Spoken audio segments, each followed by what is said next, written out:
Sir మొత్తం కూడా నేటి నుంచి బడులు ప్రారంభం కాబోతున్న పరిస్థితి కనబడుతుంది. ఎట్లా ఉంది సార్, ఎట్లాంటి ఏర్పాట్లు చేశారు? మేము ప్రధానంగా ఈ విద్యా సంవత్సరంలో విద్యార్థుల సంఖ్య పెంచుకోవడం మీద దృష్టి సారించాం. ఇప్పటికే మా పాఠశాలలో 98 మంది విద్యార్థులు ఉన్నారు. ఆ సంఖ్యని ఇంకా పెంచుకునే విధంగా బడిబాట కార్యక్రమాన్ని జూన్ 6వ తారీఖు నుంచే ప్రారంభించడం జరిగింది.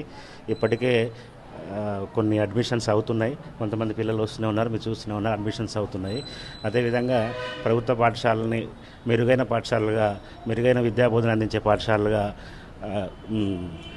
ఉంటాయనే సమాజంలో ఒక దృక్పథాన్ని కల్పించాలనే ఉద్దేశంతో తోరణాలు మరియు మిగతా అలంకరణ సామాగ్రితో పాటు విద్యార్థుల్ని ఈ నూతన విద్యా సంవత్సరంలోనికి ఆహ్వానిస్తున్నాము.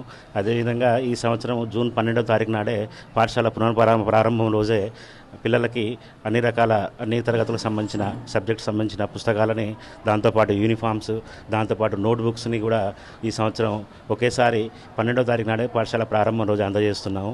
అదేవిధంగా మా దగ్గర క్వాలిఫైడ్ టీచర్స్ అందరూ ఉన్నారు.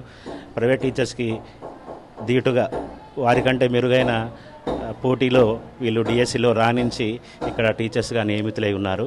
వారికంటే ఎక్కువ క్వాలిఫైడ్గా ఉన్నారు. కాబట్టి ఈ పాఠశాలలో మేము ఆంగ్లం మీడియంలో కూడా, ఇంగ్లీష్ మీడియంలో కూడా బోధన చేస్తున్నాం. కాబట్టి తల్లిదండ్రులు ఎవరైతే ఫీజుల భారాన్ని మోస్తున్నారో, ప్రైవేట్ స్కూల్స్ పంపించి అధిక భారం మోస్తున్నారో వాళ్ళందరూ ప్రభుత్వ పాఠశాలలో వాళ్ళ పిల్లల్ని అడ్మిషన్ చేయవలసిందిగా ఒకసారి ఆలోచన చేయవలసిందిగా కోరుతున్నాం.